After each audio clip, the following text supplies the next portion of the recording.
Welcome to Hope Talks, where we share inspiring stories of hope in Jesus Christ. Hope Talks is hosted by Pastor Margaret Michael and Grayson Willis.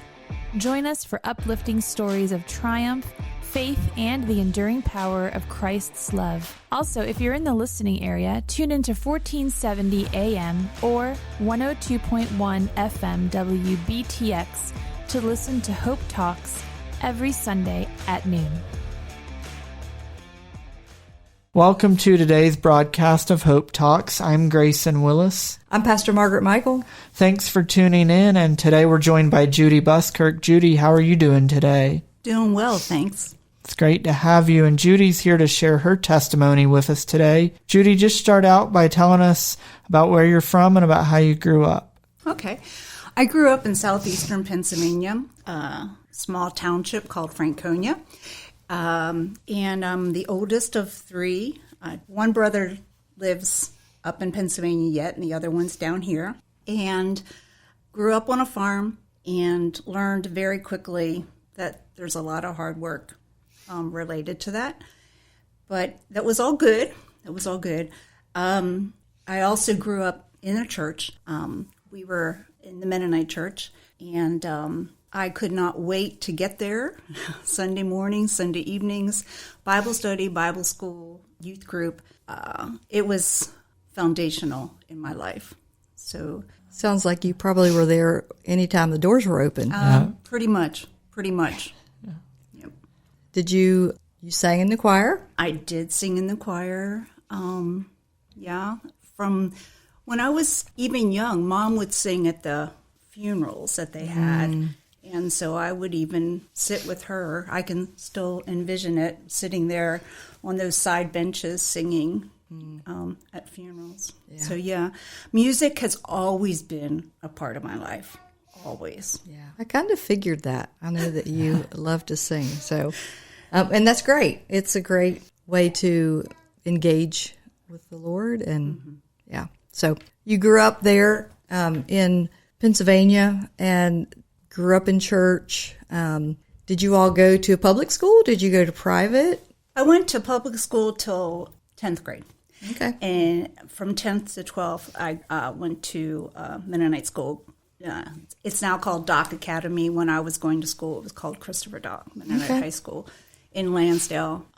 And right after I graduated then, I knew that I wanted to be in nursing, and I wanted to come down here, and that's where EMC accepted me, and that's how I got to the Valley. Okay. Yeah. So did you ever go back as far as living there, or did you just stay? Yeah, I left my freshman year, and I knew I was going to. I basically told my mom I was not going to come back. She knew that. I've been down here since 1977. Wow. So lived here longer than I've lived up there. But my parents, my dad passed in 2023, but my mom still lives in the home that I grew up. When I do go home, it is still home. The farm is there. My nephew is farming now. He's the 8th generation of our family to farm the land. Yeah. So it is truly still going home. That's beautiful. When I can. Not everybody has that opportunity. Yes, I know. To do that. That's wonderful. So you mentioned that you grew up going to church. Mm-hmm. For those of us that are fortunate enough to be able to be raised like that, it's a great thing. But at some point, we have to come to make that decision personally for ourselves, not just because that's what our parents did or our grandparents did. So do you have, what are some of your earliest memories, or when did you sense that you had to make that decision about a personal relationship with Christ? Every summer, since we lived on a farm, we never went on vacation as a family. I understand. But my parents always sent us to a week camp up in the Pocono Mountains called Spruce Lake.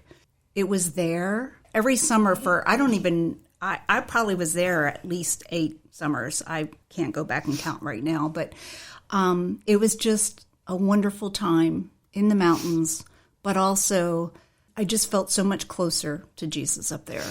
And we had, campfire services every evening, and it was there that I was like, okay, this is something that I have to do. You know, I can't just say, well, Mom, you know, I'm following my parents' footsteps, so to speak. So, yeah. And I was baptized in the church, trying to think of that age too, and I at probably 13-ish. And that's beautiful. But I'm thinking about you at camp. Did you ever get in trouble? You seem a little mischievous.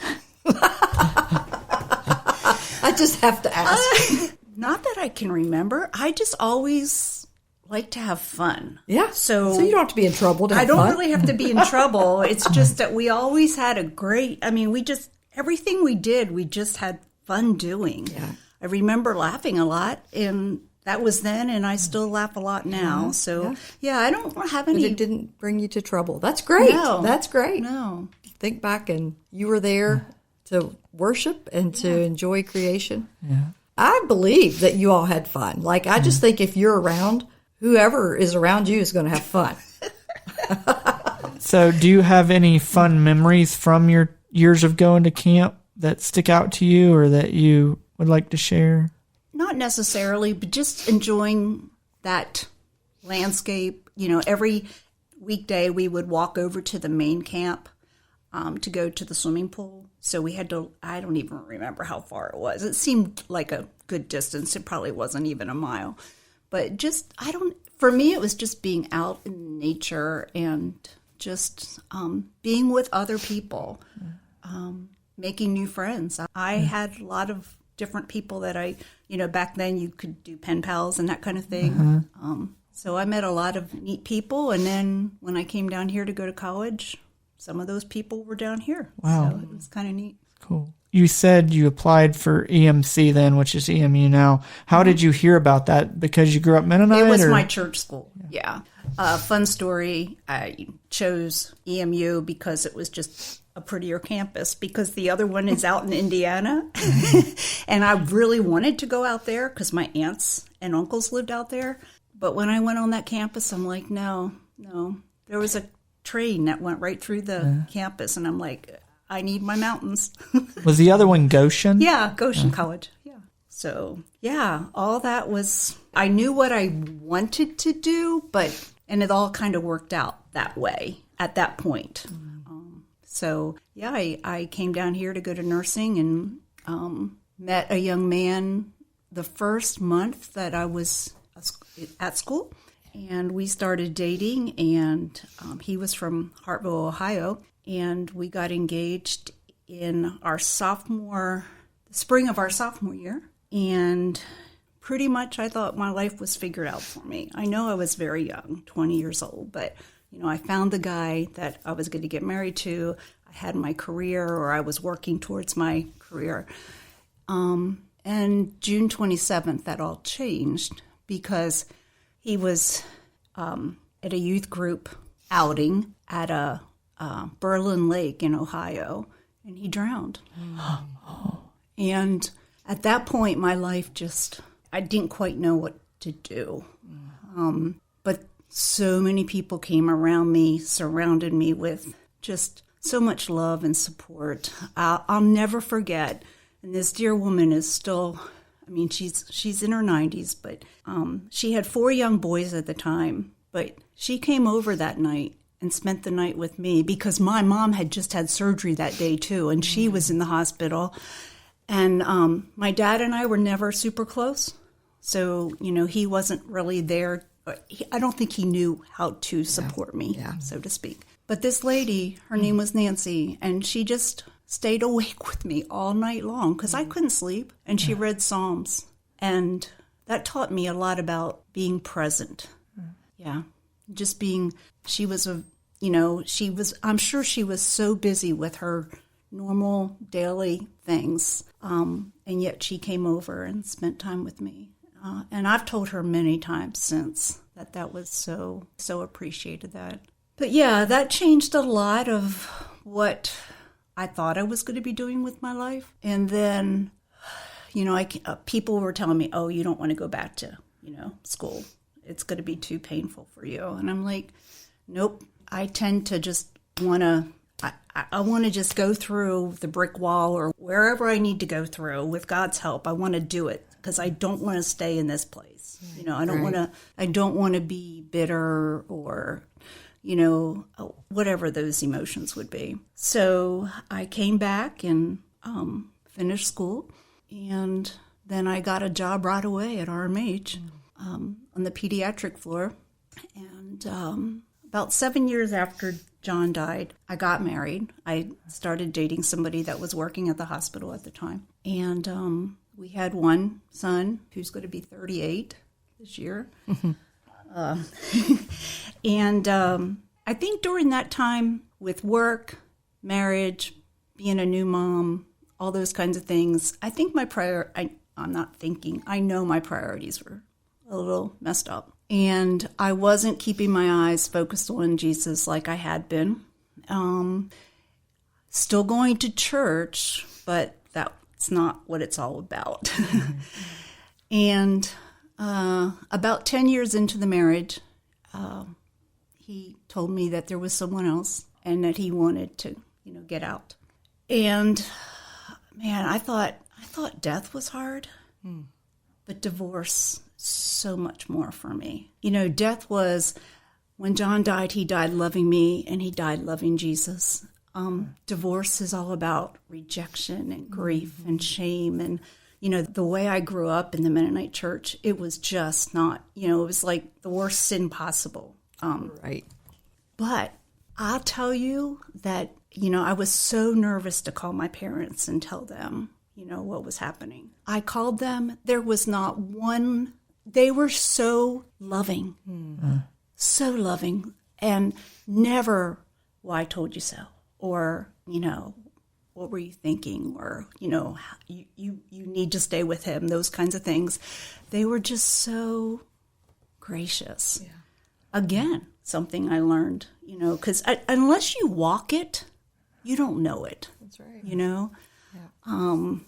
And so I struggled through that. But it was at that time also that I was just like, okay, I need to get my priorities straight again. And I would just call out to God. I am somebody that is very transparent. And I'm the same way with Jesus when I'm praying with him.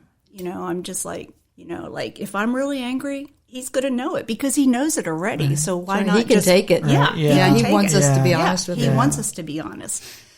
And so I was just really frustrated with something that the divorce decree, you know, was saying that I needed to do. And I was like, and it just didn't feel fair. And I was crying out to Jesus, and I was all by myself in the house. And there was this audible voice that said, Judy, I'll take care of this. You can just move on. And I'm telling you guys, it was instant. Instant. That's beautiful. Yeah. Just instant peace. And I was like, whoa. But that was the day it turned, you know, and I could move on. I was never, you know, I've heard this thing about bitter and better. The difference is the I. And, you know, when you're bitter, you think a lot about yourself and, you know, and I was like, nope, I'm not going there anymore. It's all about Jesus and it's all about, you know, helping other people. And I had one of my dear friends during the time that we were working through the whole divorce saga, she invited me to her church. And this was a Brethren church, but just got really involved in Bible studies and choir there and those kinds of things. And I was getting back into the relationship that I knew that Jesus wanted me to have. You know, it wasn't, I will say that when I was growing up, I felt like it was a little bit more legalistic, especially for the girls.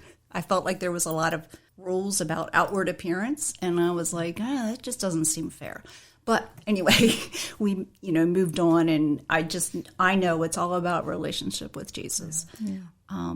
He cares about our heart posture more than anything. Yeah. Absolutely. Yeah. Absolutely. So pretty quickly after I went to the new church, I met my husband now, Phil. I wasn't at all looking, you know, but God pretty much just brought us together. And we have so much of the same background. And we pretty quickly, we realized that this was something special and that we were going to see what the Lord had in mind for us. So we got married, and I was asked by our church at that time to start leading an adult Bible study. And I'm like, there's no way. I am not a public speaker. I can't. No. And I said no. Well, when God really wants you to do something, he doesn't let you say no. And so I wrestled quite a bit, and I'm like, okay, I'll do it. Oh, wow. I can just look back now and see why all that, was happening. But we decided as a Sunday school class, and it was adults, that we weren't going to do a book or a study per se. We were going to study the books of the Bible. And I went verse by verse, chapter by chapter, and most of the New Testament books. And you know how they say that when you're the teacher or when you study the most, you get the most out of things. I think that's when I really realized how much Jesus has done for me. I can look back and see how he was always faithful, through John's death and through the divorce and through, other things too. But, just how faithful he is. And, Scripture says his mercies are new every morning. And, most mornings I wake up with that on my mind. Yeah. But I think that was like the turning point that it made me, if the word crave or desire, I wanted Jesus more. I wanted him, I just wanted to get to know him more and more and more and more. So it was, the more I studied, the more I wanted to get to know him more. And it's just been, I'm just so thankful that I did not say no. Yeah. I think about when, just in listening to you, that moment you were so worried, concerned about your parents and how they would react, and they responded with the love of Jesus, right? And then something that you were so concerned about, God spoke to you and gave you freedom to put that in the past, that he would take care of you.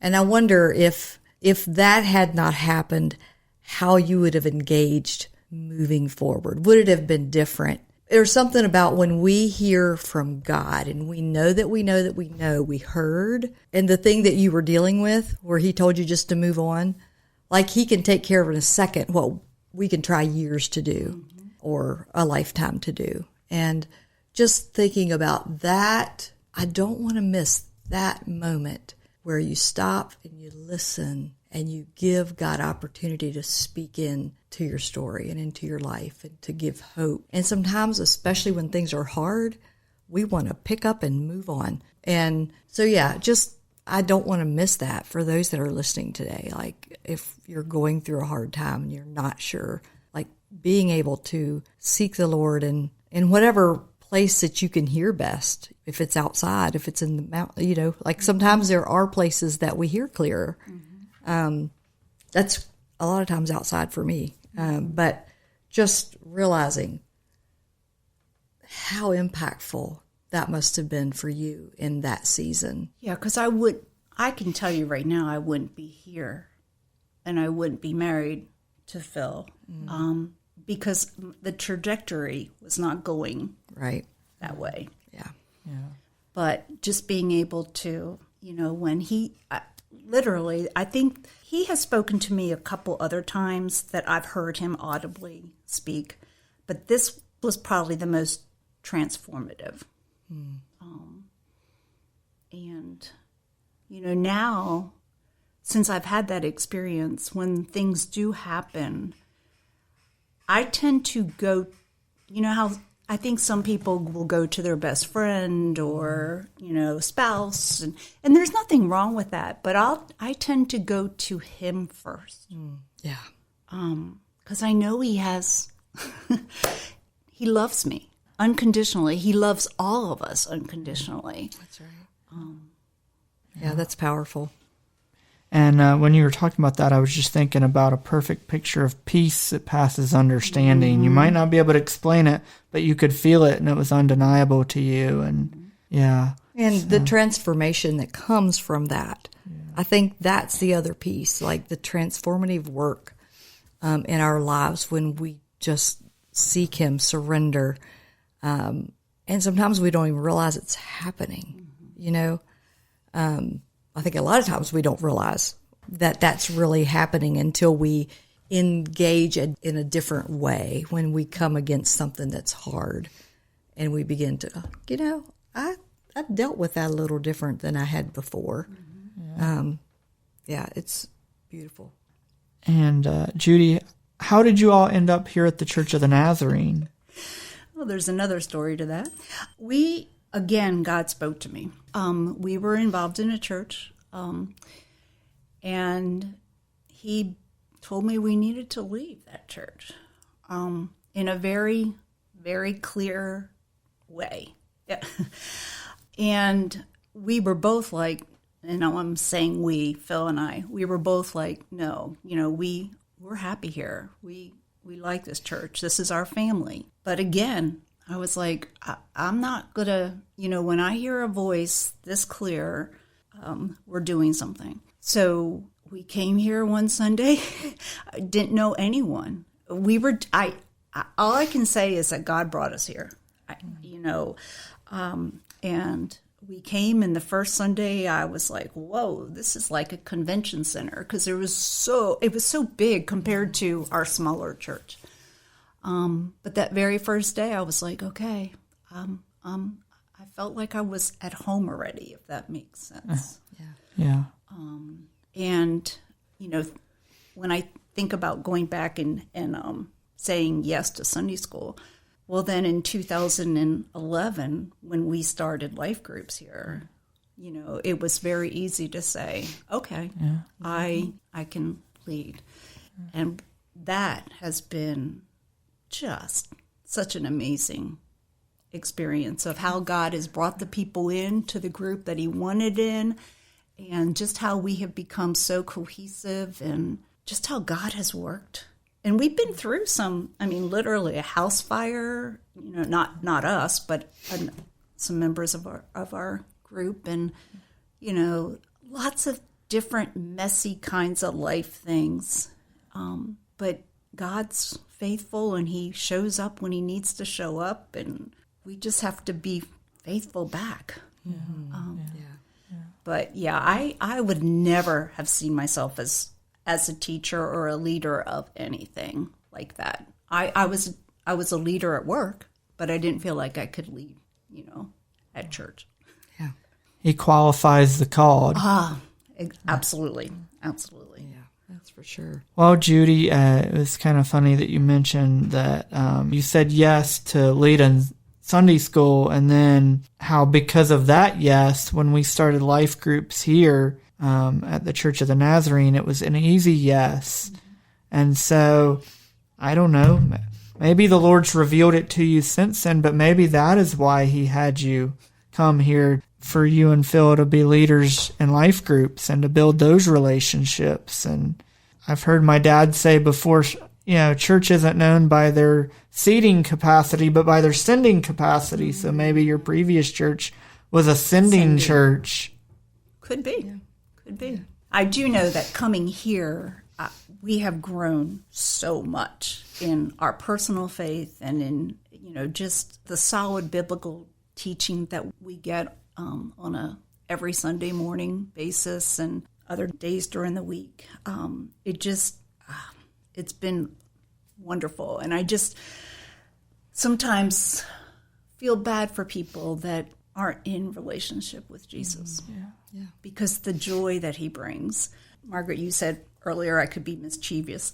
My aunt tells me that even when I was a little girl, I just always was smiling and always joyful. And I'm just so glad that I can be that. And the joy of the Lord is my strength. Yeah. And rejoice in the Lord always. Again, I say rejoice, you know. So I have a heart for those that aren't that are really struggling. Yeah. Well, because you understand what it's like to struggle. That's when we go through things, I think it makes us more compassionate. And when we know where our strength comes from, we know what our hope is, we have something to give people, and that makes all the difference. Yeah. And I've watched you recently interact with some of your life group, and I think I said to you one day, I want to be a part of your life group. I mean, you all do. There's just such joy in your all's relationships, and we have that in ours too. But it was just, and recently, someone in your life group had lost a spouse, and they had to be out for a while because they were caregiving, and I got to be there to hear him being invited back in where there was going to be loneliness. And, it may have been different, but you have lost a spouse, or you've lost a significant and you've lost a spouse. Like it's both right. And just to be able to be compassionate out of experience and have empathy is something that you can't make it up. And so thank you for how you love on people and bring joy. Even though it's not always been easy in your life, you have discovered what it takes. You've found the joy giver and found him faithful. Well, yes. And it's interesting now because Phil and I are in another challenging part of our life. Phil has a lot of health issues and balance and mobility and many different falls and many different fractured bones. And, I retired in January, and I think my retirement would have looked different, but now it's this. But, I don't lament that. I'm like, okay, God, this is what you have. Yeah, and thank goodness I can be here right now, and I'm a nurse. Yeah. But it's just so, it may seem weird, but even though life at home is a little different now, and Phil is struggling, but, even with him struggling, we have the knowledge that God is in control. And that we don't need to know the future because he does. That's right. And we also have the blessed assurance that Jesus is preparing a place for us that we can go to and never have to leave. And it's going to be a place of no tears and no pain and, all that. We have that no falls. Hope. Yeah, no falls. Oh, my. Yeah. But, I'm just... People are asking me how I like retirement, and I guess some people think of retirement as traveling and doing, and that's okay. But right now, I'm just saying I'm loving it because I know I'm right where I'm supposed to be. Yeah, right. Yeah. And when you have that kind of peace, right, you can handle some difficult things. Yes, right. So true. Yeah, so true. Yeah. Well, Judy, it's been great to have you. We call this program Hope Talks. So in the midst of retirement and difficult situations, and just the things you've been through in life, what is bringing you hope right now in this season? Well, my Savior lives. Yeah. 3 words brings me hope. The grave is empty. Yeah. I can't say that without getting excited. Yeah. And that's why when you guys see me singing, I cannot stand still because I can't either. It's fine. Yeah. You're on one side waiting, I'm on the other. Yeah. But that's the hope. That's the hope we have. And I don't have to worry about tomorrow because he's been before me. Mm-hmm. He knows what's going to happen. Yeah. He will help me. He has in the past. He is now, and he will be. Which, Amen. God's faithful. Yes, for sure. Always. Yeah. Maybe you have all that joy, and you get wound up on Sunday mornings. We both have Valentine's birthdays. So that's right. We do. You're a tad bit younger than me. I'm not that far behind you. I don't think. Well. Yes. Judy, it's been great to have you today. Thank you for sharing your testimony with us. Thank you. Thank you for listening to today's broadcast of Hope Talks. I pray that as you've heard Judy Buskirk's testimony today, that it truly has been a half hour of hope for your life. May God bless. Hope Talks is sponsored by Church of the Nazarene in Harrisonburg in partnership with Sunshine Ministries. If you enjoyed today's episode, make sure to subscribe, rate, and leave a review on Spotify or Apple Podcast. Your feedback helps us spread hope to even more listeners. Stay tuned for more uplifting stories in the next episode. Until then, keep the faith, share the love, and find joy in the hope that Jesus Christ brings.